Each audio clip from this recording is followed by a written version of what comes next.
नमस्कार, मैं हूं आपके साथ गौरव राजेंद्र। बुलेटिन की शुरुआत करते हैं। दाऊदी बोहरा समुदाय के एक प्रतिनिधिमंडल ने प्रधानमंत्री मोदी से मुलाकात कर वक्फ संशोधन अधिनियम के लिए उन्हें धन्यवाद दिया है। उन्होंने कहा कि यह समुदाय की लंबे समय से लंबित मांग थी। उन्होंने प्रधानमंत्री के सबका साथ सबका विकास सबका विश्वास के विजन पर भरोसा जताया।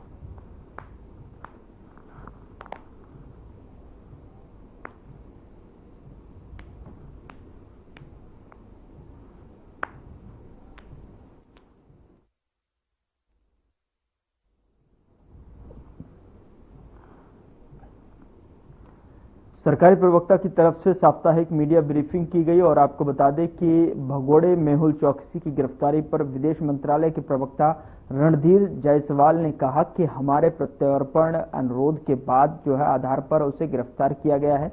हम उसके प्रत्यर्पण पर बेल्जियम पक्ष के साथ मिलकर काम कर रहे हैं। अमेरिकी उपराष्ट्रपति जेडी वेंस के भारत यात्रा पर विदेश मंत्रालय के प्रवक्ता रणधीर जायसवाल ने जानकारी दी। उन्होंने कहा कि अपनी यात्रा के दौरान वो प्रधानमंत्री से जो है नरेंद्र मोदी से भी मिलेंगे और भारत और अमेरिका के बीच सभी द्विपक्षीय मुद्दों पर चर्चा करेंगे।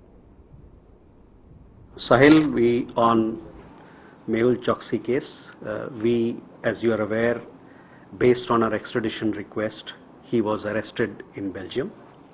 We are closely working with the Belgian side for his extradition to India, so that he can face trial in the country.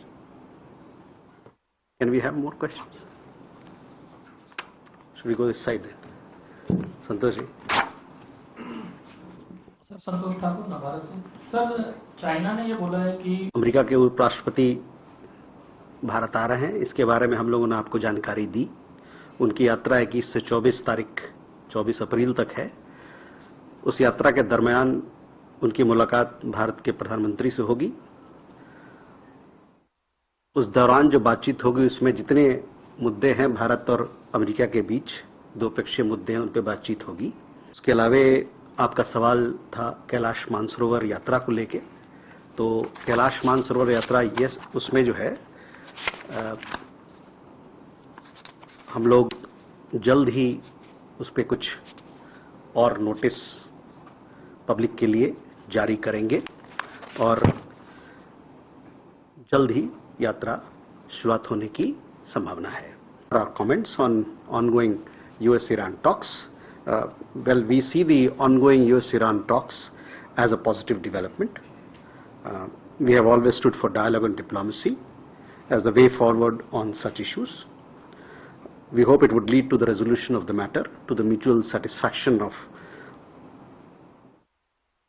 all concerned and contribute to peace and stability in the region. Tariff का मुद्दा है।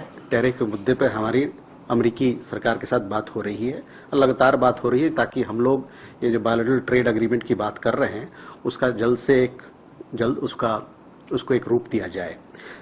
जहां तक आपके दूसरे पक्ष है सवाल में, जो दूसरा पक्ष है चीन की बात है। चीन के साथ हमारी बातचीत चल रही है अन्य मुद्दे पर और ये उसको हम धीरे धीरे आगे ले जा रहे हैं। जैसे कि मैंने अभी बताया कि कैलाश मानसरोवर यात्रा के बारे में एक एक्सपेक्टेशन है कि जल्द ही शुरुआत होगी और हम लोग जल्द ही लोगों के लिए नोटिस भी जारी करेंगे। तो ये दोनों मुद्दे जो हैं इसको आप अलग अलग रख के देखा जाए। See, in principle, both countries have agreed that flight operations will resume. The technical teams on both sides are looking into the arrangement, the technical arrangements for the flight services to resume. I will try to give you an update. When Foreign Secretary had visited, in principle, as I told you, it was agreed that when Foreign Secretary had visited Beijing, that is, that both sides had agreed to resume direct air services. It was also agreed that relevant technical authorities would meet and negotiate an updated framework. An updated framework is something that is required to begin direct flight services. The two civil aviation authorities have met and are discussing the relevant modalities, including the updated framework. So once this updated framework, which is a technical level discussion, arrangements between the civil and military authorities of both sides, we will see this direct flight connectivity and air services connectivity between both countries restored. Lucknow में CM के सरकारी आवास पर लगे जनता दर्शन के दौरान CM Yogi Adityanath ने लोगों की समस्याओं को सुना और इस दौरान सीएम ने अधिकारियों को उनके उचित निस्तारण का निर्देश दिया। बता दें कि जनता दर्शन के दौरान सीएम ने 2 दिव्यांगों को इलेक्ट्रॉनिक चार्जिंग स्टिक भी प्रदान की है। ये स्टिक चार्जेबल है। वहीं जनता दर्शन में सीएम के साथ मुख्य सचिव, अपर मुख्य सचिव, सीएम प्रमुख सचिव गृह एवं सीएम पुलिस महानिदेशक और राजस्व परिषद के अध्यक्ष एवं अन्य अधिकारी भी उपस्थित रहे।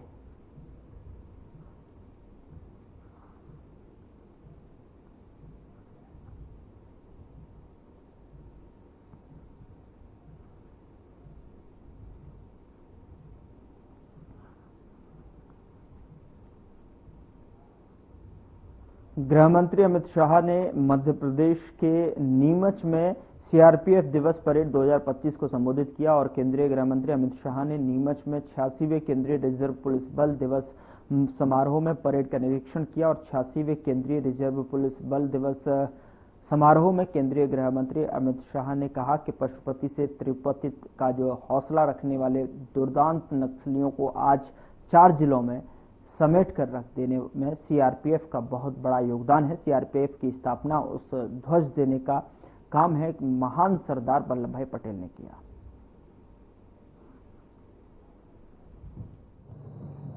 सीआरपीएफ की स्थापना से अब तक 2264 जवानों ने अपना सर्वोच्च बलिदान अलग अलग मोर्चे पर देश की सुरक्षा के लिए दिया है। मैं वो सभी को कृतज्ञ राष्ट्र की ओर से सैल्यूट कर यहां आया हूं और वो सभी 2264 शहीदों के परिवारजनों को मैं कहना चाहता हूं कि आज देश 2047 में सर्वोच्च बनने की दिशा में आगे बढ़ रहा है। उसमें आपके परिवारजनों के ये बलिदान का बहुत बड़ा योगदान है। जबकि देश की आजादी की शताब्दी का सुवर्ण ग्रंथ लिखा जाएगा, सबसे पहले ये अमर शहीदों की वीरता की गाथा सुवर्णमयी अक्षरों से लिखी जाएगी, इसका मुझे पूरा विश्वास है। हमेशा सीआरपीएफ ने देश की एकता और अखंडता बनाए रखने के लिए अपना सर्वोच्च बलिदान देने में कोई कसर नहीं छोड़ी और इसीलिए जब भी देश में कहीं अशांति होती है और गृह मंत्री के नाते जब मुझे मालूम पड़ता है कि सीआरपीएफ का जवान वहां मौजूद है, मैं निश्चिंत होकर अपना बाकी काम करता हूं, क्योंकि मुझे भरोसा है कि सीआरपीएफ है तो विजय सीआरपीएफ के जवान की सुनिश्चित। भाइयों और बहनों, मोदी जी की सरकार दूसरी बार बनने के बाद 2019 में हमने निर्णय किया कि सभी सीएपीएफ का स्थापना दिन देश के अलग अलग हिस्सों में मनाया जाएगा। उसी के तहत आज ये वार्षिक परेड नीमच के अंदर मनाई जा रही है और आज यहां पर सीआरपीएफ के कई जवान, कई कार्मिक, उनको उनके उत्कृष्ट प्रदर्शन के लिए अलग अलग प्रकार के अलंकरणों से नवाजा गया है। मैं वो सभी को बहुत बहुत बधाई देना चाहता हूं। मित्रों, सीआरपीएफ का योगदान देश की सुरक्षा से अलग हटकर कोई देख ही नहीं सकता।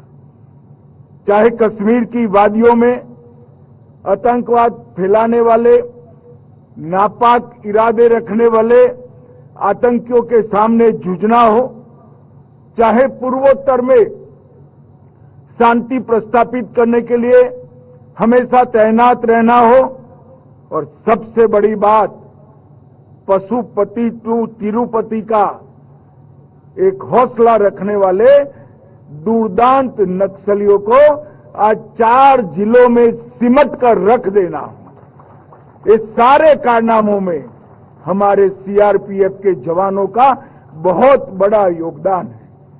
ढेर सारी पुस्तकें भी इनकी वीरता, इनकी कर्तव्यपरायणता, इनका हौसला और देशभक्ति की गाथा नहीं लिख सकती। इस सीआरपीएफ 1939 में क्राउन रिप्रेजेंटेटिव पुलिस के नाम से इसका गठन किया गया। और मित्रों, मैं आज इस मंच से सीआरपीएफ के हर जवान को एक कहना चाहता हूं कि कभी भी ये मत भूलना कि आपके नए स्वरूप सेंट्रल रिजर्व पुलिस फोर्स की स्थापना और उसका ध्वज देने का काम महान सरदार वल्लभ भाई पटेल ने किया है। सरदार वल्लभ भाई पटेल ने न केवल सीआरपीएफ की स्थापना की, ध्वज दिया, उसके चार्टर को भी बहुत बखूबी से उन्होंने चिन्हित करने का काम किया और सरदार पटेल के ही दिखाए हुए रास्ते पर इतनी लंबी मजल एक गौरवमयी यात्रा सीआरपीएफ ने समाप्त की है।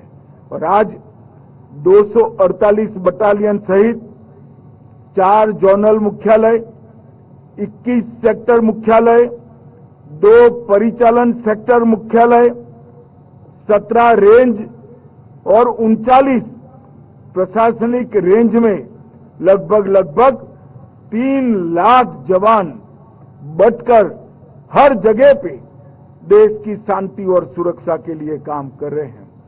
हमारा सीआरपीएफ इस देश का ही नहीं, पूरी दुनिया का सबसे बड़ा अर्धसैनिक बल होने का गौरव सीआरपीएफ को प्राप्त है। भाई और बहनों, 76 साल के आजादी के इतिहास में कई ऐसे मौके हैं जहां देश की आन बान शान को सीआरपीएफ के जवानों ने बचा कर रखा।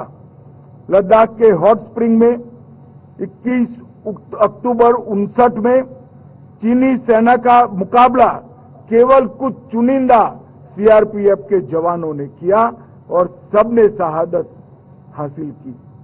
इसलिए देश के सभी पुलिस बल प्रत्येक वर्ष 21 अक्टूबर को पुलिस स्मृति दिन के रूप में मनाते हैं और हमारे नेता और देश के प्रधानमंत्री नरेंद्र मोदी जी ने 2018 में देश भर के शहीद पुलिसकर्मी और सभी सीएपीएफ के जवानों की स्मृति में चाणक्यपुरी में राष्ट्रीय पुलिस स्मारक बनाकर इसको हॉट स्प्रिंग की शहादत को गर्व के साथ एक अमर स्वरूप देने का काम किया है।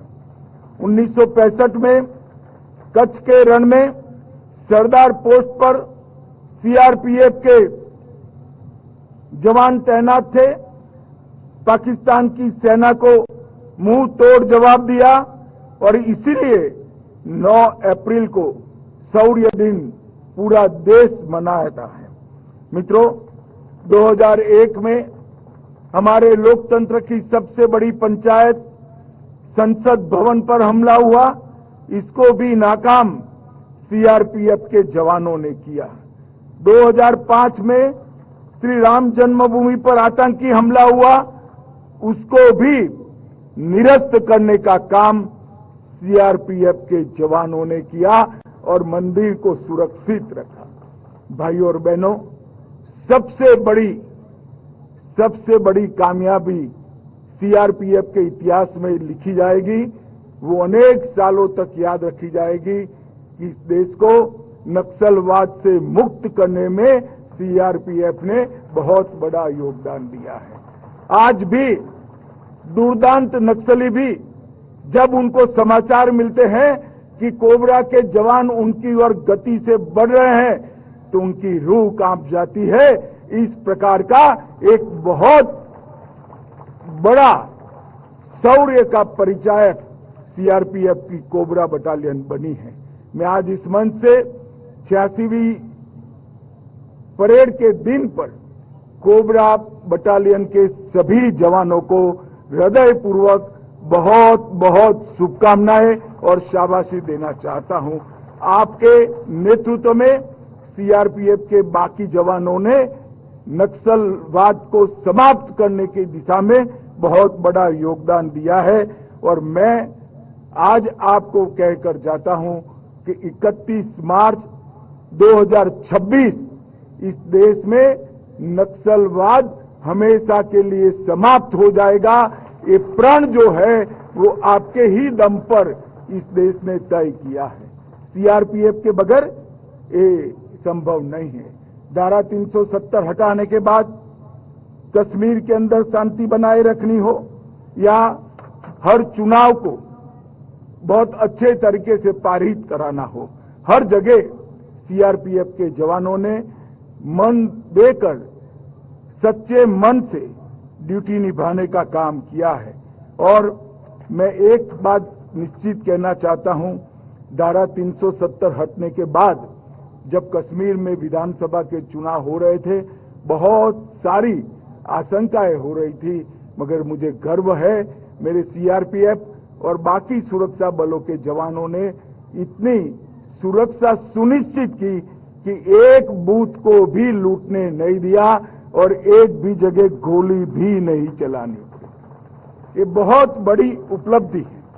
सीआरपीएफ ने विगत 5 साल में नक्सल क्षेत्र के अंदर 400 से ज्यादा फॉरवर्ड ऑपरेटिंग बेस स्थापित किए हैं और इसी का कारण है कि 10 साल में नक्सल हिंसा में 70% से ज्यादा कमी आई है और वो अब समाप्ति की ओर हम आगे बढ़ रहे हैं।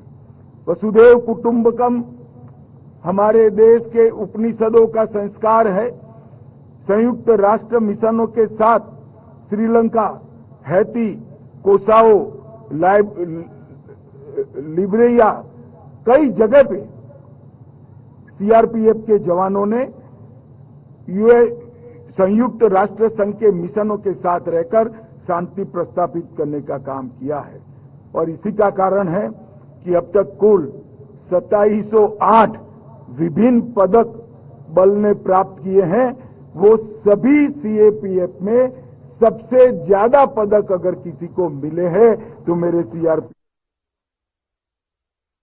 बीजेपी के राष्ट्रीय प्रवक्ता गौरव भाटिया ने दिल्ली स्थित बीजेपी मुख्यालय में प्रेस कॉन्फ्रेंस को संबोधित किया।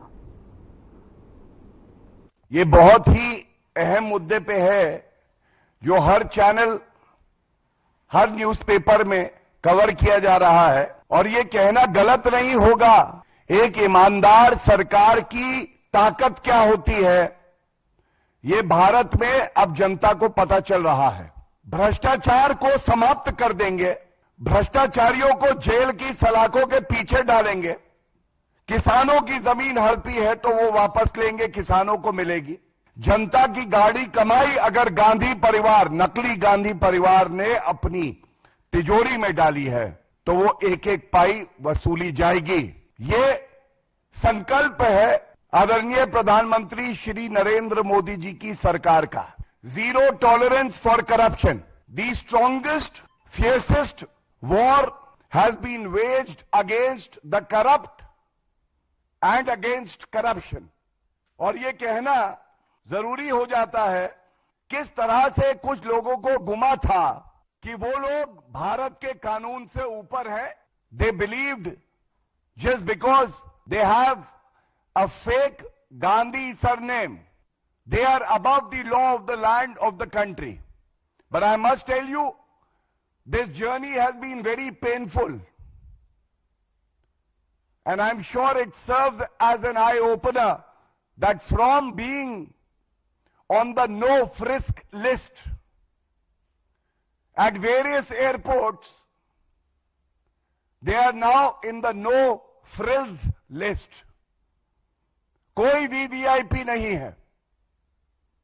भ्रष्टाचार करोगे तो जांच एजेंसियां अपना काम करेंगी, अगर भूमाफिया बनोगे तो कानून का फंदा तुम्हारे तक जरूर पहुंचेगा। तीसरे दिन आज लगातार हमने देखा किस तरह से जिनको भारत का जीजाजी बनाकर भारत की जनता पे थोपा था, crime master Gogo Robert Vadra, आया हूं तो तुम्हारी जमीन लेके जाऊंगा, आया हूं तो तुम्हारी जेब की अठन्नी लेके जाऊंगा। आज वो भूमाफिया प्रियंका गांधी वाड्रा के पति रॉबर्ट वाड्रा एक नागरिक की तरह आज जो कठिन सवाल उनसे पूछे जा रहे हैं, उनका उत्तर उन्हें देना पड़ रहा है। और उसके साथ ही बताया यह जा रहा है कि ईडी को देख के थर-थर कांपे हैं रॉबर्ट वाड्रा। वो देख के कह रहे हैं, तुमको देखा तो ये ख्याल आया, मोदी जी धूप, सोनिया घना साया। Things are very easy for people like Robert Vadra. Delhi विधानसभा दिल्ली विधानसभा के अध्यक्ष का जो है मानसून सत्र को लेकर बयान सामने आया है। उन्होंने साफ तौर पर कहा है कि हम दिल्ली विधानसभा में नीवा यानी कि नेशनल ई विधान एप्लीकेशन क्रियान्वयन के अंतर्गत नवीनतम तकनीकी से लैस सॉफ्टवेयर और ऐप का प्रयोग करेंगे। जुलाई में प्रस्तावित विधानसभा का अगला सत्र पूरी तरह से पेपरलेस होगा। बता दें कि गुप्ता ओडिशा विधानसभा के दौरे पर थे। उनके साथ गए दिल्ली विधानसभा प्रतिनिधिमंडल में विधानसभा उपाध्यक्ष श्री मोहन सिंह बिष्ट भी थे। विजेंद्र गुप्ता और मोहन सिंह बिष्ट ने प्रतिनिधि मंडल के साथ नीवा परियोजना के अंतर्गत विकसित हो रहे सॉफ्टवेयर, गैजेट्स और ऐप्स का अध्ययन किया है।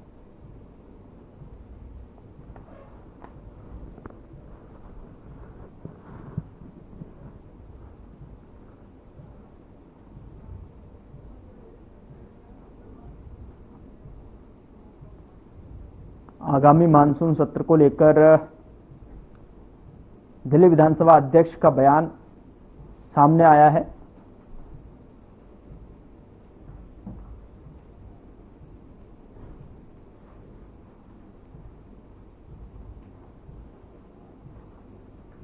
फिलहाल बुलेटिन में मेरे साथ इतना ही, पर अब वक्त हो चला है डॉक्टर राकेश गुप्ता के साथ हमारे खास कार्यक्रम प्लस माइनस का। नमस्कार दोस्तों, असम सरकार ने विधानसभा में